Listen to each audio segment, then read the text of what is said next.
All right, I'm Dave, and I am very much tired and fatigued from election 2020. Today is election day. Some of you are out there probably like this is the Super Bowl, and I don't feel that way today. I feel depressed. I feel anxious. I feel worried about the future of my country. And I'm gonna give it to you straight, okay? As you know, I voted for Trump. But, I received something in the mail a couple days before the election, and I think I had already voted. And most of the crap that I get in the mail is Biden, Trump, Biden, Trump. A lot of it is Biden. They spent a ton of money here in the state of Florida on Joe Biden, and they're still spending it today.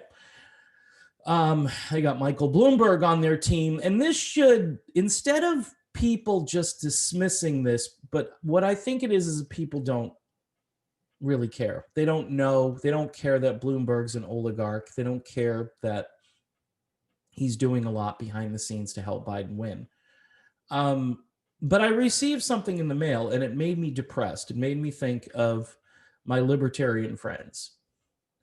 And it said Donald Trump spent $5.6 trillion even before the case-demic started. And that's what I'm calling it now. I know some of you think this is the worst thing since the Spanish flu. I don't. You're not going to convince me that it is. There are treatments. We should be talking about treatments. We're not. We're talking about vaccines, and we're talking about lockdowns and masking. By the way, if Biden wins, I mean, you can pretty much guarantee yourself a mask mandate that might last like a year. That's insanity, by the way. And this is where the Constitution is important because states have rights and the 10th Amendment should be applying. But again, so I get this paper in the mail. And it's, by the way, it's not advocating for Biden. It's basically there if you were thinking about voting for Trump. It actually might have been a great argument to vote for like Joe Jorgensen or whoever's in the Constitution Party. I don't know who the candidate. I always think of this guy by the name of Baldwin who runs all the time in the Constitution Party. Certainly not endorsing the Green Party or the Socialist Party or any party that doesn't understand that we do have to get our house in order or it's going to collapse at some point. And I had to, it was a truth bomb. It was basically sent probably by neoliberal Republicans who are running off the old Tea Party sentiment and saying, hey, and they're not fiscally conservative at all. They just want to plant a seed of doubt in your brain. Yeah, he has spent a lot of money. But see, the reason I voted for Trump is that it seems that Trump has some instincts that are more blue collar, outsider oriented. And he's a bit rebellious when it comes to narratives, and he creates his own narratives. I mean, the positives outweigh the negatives with Donald Trump, in my estimation. However, it's again, when you do comparison A and B, it's you don't have to do a whole lot to be better than Joe Biden. This is why I supported Tulsi Gabbard at the beginning of this, and nobody cares that I supported Tulsi Gabbard. When I say that, not people here on this channel, but people generally, when I walk around and I say, you know who Tulsi Gabbard is? And I go, no, never heard of her, which is crazy. She was the most searched after candidate pretty much in every debate that they let her debate in, which was what, 2 or 3? Can't remember. I know she missed one. She was supposed to get back into it and so forth. And then they moved the goalposts again. I mean, we can relitigate all that. But I'm feeling depressed today. I'm feeling depressed because 2020 has been a year of torture for so many Americans. Not physical torture, maybe to some degree physical torture, but mental exhaustion and torture. and the election cycle that never ends. I mean, this was worse because Donald Trump won in 2016, and the goal was to discredit Trump, to prosecute Trump, to indict Trump, to impeach Trump. And who suffered the most during all of this?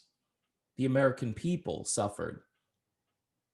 I mean, whether you liked what Trump did or didn't do, the guy has a ton of energy. And we've seen that in recent days. He obviously wants to win this. I don't know if he's going to win it because I think the rules are stacked against him.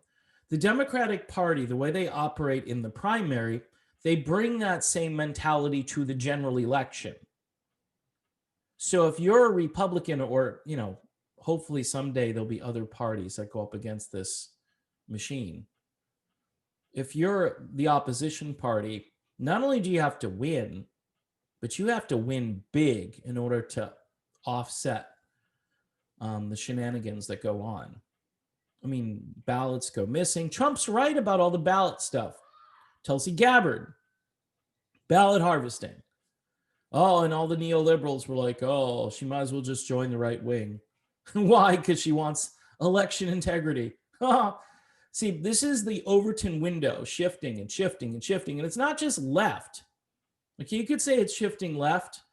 But what I would say, the Overton window, when it comes to corruption, has shifted.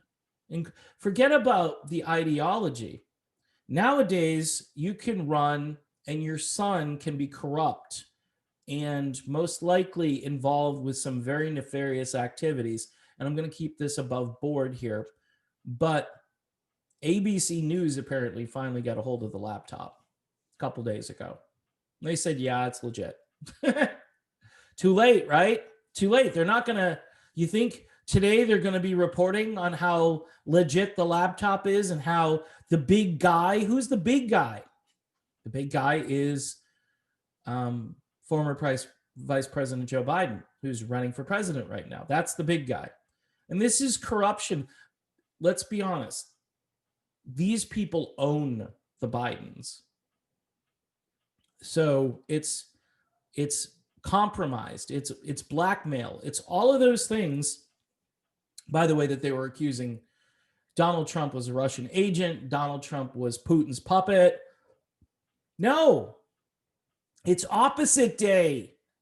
Okay, here's the thing. Why am I feeling like crap today? Because I think Trump might lose, and I don't know why he's going to lose, because the enthusiasm for Donald Trump compared to Joe Biden, it's not even, I mean, if anybody sits around and goes, yeah, there's so much enthusiasm for Biden, they've lost their minds and they're lying to you. Trump has the momentum and the enthusiasm. Does he have enough votes? I don't know, because it depends how you harvest votes. I mean, if it was a clean, my friend Pasta said this to me, if it's a clean, fair election, Trump wins and he wins pretty big. I agree with that. But it's not, again, listen to what I said about the Democrats bring their primary style tactics to the general election, and they amplify and turn it up. And they've got operatives, and they've got big spenders like Bloomberg. Forget about Soros. Everybody can't mention Soros's name. So we won't. We'll just say Soros is out there. But Bloomberg, remember what he did in the primary? He spent so much. The dude he can't spend the money he has. He's got so much. He can't spend it all. If he spent half of it, he'd still have billions to spend that he couldn't spend in his lifetime. So why not buy in? You know, he's the guy that said, once we all figure out what's going on, that we'll start, you know, we'll come along with pitchforks.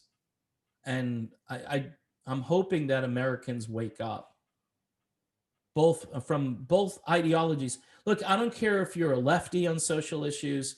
I don't like some of that stuff, but I can live with you. I can say, good, you do your thing, I'll do my thing. Let's be libertarian. All right? Let's not, you know, again, that old bumper sticker that the libs had on their cars where it said coexist. Wouldn't that be a novel idea? We can't do that anymore. I guess I'm tired of the constant political warfare.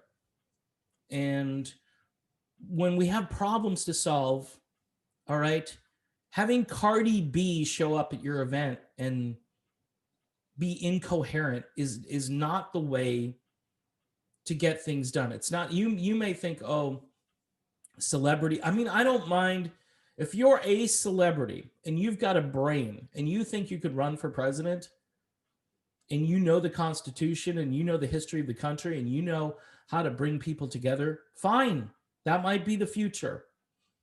That might be the future. That might be the Tulsi Gabbard's downfall. She's not a celebrity, okay? But in the end, though, we still need to come together. And I don't see any evidence, and that's why that's going to happen. So that's why I'm depressed. I'm really depressed today. I'm so depressed that if I had antidepressants, I would take them today. I'm completely out of vodka that Putin. By the way, drinking alcohol just makes you more depressed. So, if that's your thing, fine. I mean, if you can do it in a, responsible manner. I mean, again, I'm leaning on my faith hard today. I'm leaning on the idea that this isn't really in my control. I did vote, so I did what I could do. I think there's like a Bible verse out there, or it says, when you've done all you can do, just stand.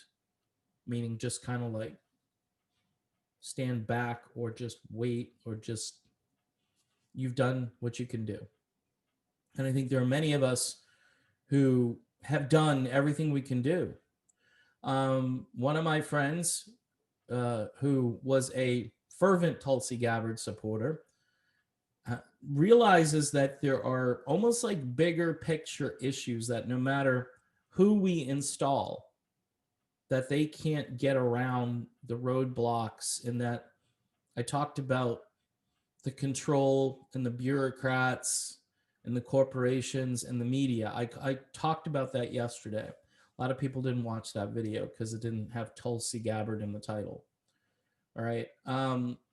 Again, this channel, I do tend to talk about other things on the channel. So I'd like to bring Tulsi Gabbard into this. The only way you can bring Tulsi into this is say, I wish we had a Tulsi, and I've been saying that almost in every video. I wish we had a Tulsi Gabbard running, but we don't, because the establishment shut it down. They just shut it down. And this is the tough thing now. The free flow of information needs to ramp itself back up to free speech levels, okay? We cannot have things that are truly important to deciding who becomes the president. Just, you can't have those things blocked. You can't have them blacked out like they don't exist. And if you say it, then it's Russian. I mean, who's going to sit there and say this is Russian disinformation? But they're saying it. This is what your news media has become. It's propaganda. It's straight up propaganda. Whether you're on the left or the right, ask Glenn Greenwald, ask Matt Taibbi. And on the other side, maybe ask like Glenn Beck. I don't know.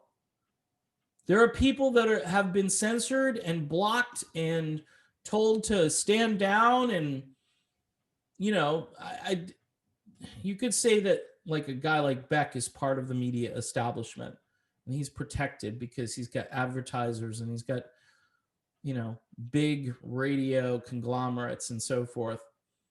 The guys like Greenwald and Taibbi are kind of out there on their own, and they're doing journalism from a left perspective, but also from a truth teller perspective. And I totally respect that. And I want to get along with people like that. That's the thing. I want to come together. I don't want Cenk Uygur being he is a despicable person, because all the things, by the way, if Biden wins, he's a corporate Republican. He's not progressive. He has run to the right. He has run to the old right, which to me was dead when George W. Bush waved and said goodbye to everybody in 2009. That's the old right. It was dead. Trump came along. That's why Romney lost in 2012, because that's the old right. The old right doesn't care about anything but lining the pockets of donors and the donor class. And, it's again, bombs away, bombs away. We need the war machine. And now the Democrats they're totally fine. They don't do peace. They're not peacemakers. So, yeah, I'm depressed today. I keep saying it over and over again. I don't know how you're feeling. It's election day 2020, and I can't wait for this to be over. And the media and the ballot harvesters, the media and the ballot harvesters are going to draw this out. They're going to continue. Nope. I heard, and I don't know if this is true or not, but tonight there'll be people out there blocking others who say, I think Trump won. If Biden wins legitimately, they'll put that out there at like 7:05 Eastern time. Yeah, we project Joe Biden as the next president of the United States. That's going to be an interesting acceptance speech, right? Victory speech. Wow. Get the cameras, get the microphones out there for that. It's going to be gaff-tastic. And this is the guy, 78 years old, in cognitive decline. Look, you can make an argument, right? Say if they had decided on, I don't know, I was going to say Amy Klobuchar, but she shakes her head around a lot. Who else was a corporate stooge who was a moderate? I mean, Mayor Pete. Mayor Pete could probably construct sentences, but he's such a twerp. But he might be believable. I don't know. For a lot of Americans, it just, who is this guy? He just doesn't come off as presidential. Which leads me to Tulsi Gabbard again. And I'm thinking, yeah, that would have been better. Even though I voted for Trump tonight, the other day, I'm hoping that Joe Jorgensen breaks records. I hope if you're if you're watching this in a safe state, if you're in a very blue state or a very red state, all right, like if you're in Oklahoma, go vote for Joe Jorgensen. If you're in Rhode Island, go vote for Joe Jorgensen. Libertarians, there needs to be an alternative to this mess. And if we build a movement that way, and I know I'm in a swing state, I gave you my rationale, and it might not matter in the end, especially the thing is, if they're doing all of this vote switching and all of these shenanigans, which we'll find out, then they might take some third party votes and mess around with those too. You don't know. They squash third parties like bugs. They just, no, you're not getting any traction. Sure, you're on the ballot, but doesn't mean we're going to count your votes. Or maybe they won't pay attention to the libertarian votes, because what's a libertarian? Doesn't say Biden or Trump on it. What's happening? I'm going to be praying for this country for the foreseeable future, not just for tonight and tomorrow, but for the foreseeable future, because there's nothing left. We got nothing left. And if you think prayer is stupid, you're an atheist, whatever, that's fine. It's a coping mechanism. All right. It's if the very least, I get accused of, leaning on a crutch. Well, guess what? I don't have anything else. I can lean on my own strength and intellect all day long, and I feel empty. And find some like-minded people. Seriously, like-minded. I mean, you might disagree on some small things, but find some like-minded people that you can share these experiences with. Because without them, it's even harder to cope. You're isolated. You feel like you're the only one in the world that feels this way. In any event,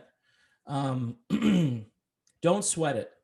Don't sweat it. Say, and not like I said this yesterday, if Biden wins, because I'm not so pro-Trump that I'm like, I wouldn't be able to function the next day. I'm not one of these people who are going to be screaming on the White House lawn. And those people were the so-called resistance movement, which is the most despicable thing I've ever seen, that just target individuals and target people who are different from them, who believe differently, but love the country and want to. I mean, look, what you can say this and mean it, that you want. You I mean, you can look at Trump supporters and think to yourself, they're not so bad. They're not bad people. Why are they bad people? They were called deplorables. Tulsi Gabbard supporters were called unusual Americans at one point. Unusual, because we want peace, and we want to get along with each other, and we want ideas to go forward, and we want to stop the tribal nonsense of this two-party system, which is long overdue for an overhaul. So that's my video, mostly just venting today, and not making that much sense other than I'm depressed. And later on, while everybody is doing their Super Bowl countdown, I'm going to be contemplating serious things and praying for my family and my country and for my friends and those people who are affected by the policies that, for the most part, haven't really changed all that much. And even though, Trump might be better, this isn't the best we can be. This still isn't the best we can be. And I'm praying that the country stops the propaganda about what's happening with these lockdowns and so forth, because by the logic that they're using, this is never going to end. And that's not good for humanity. That's going to cause more problems and chaos. So sorry about the rambling. Talk soon. I'm sure I'll be doing a video tomorrow about what's happening. But for now, that's my take.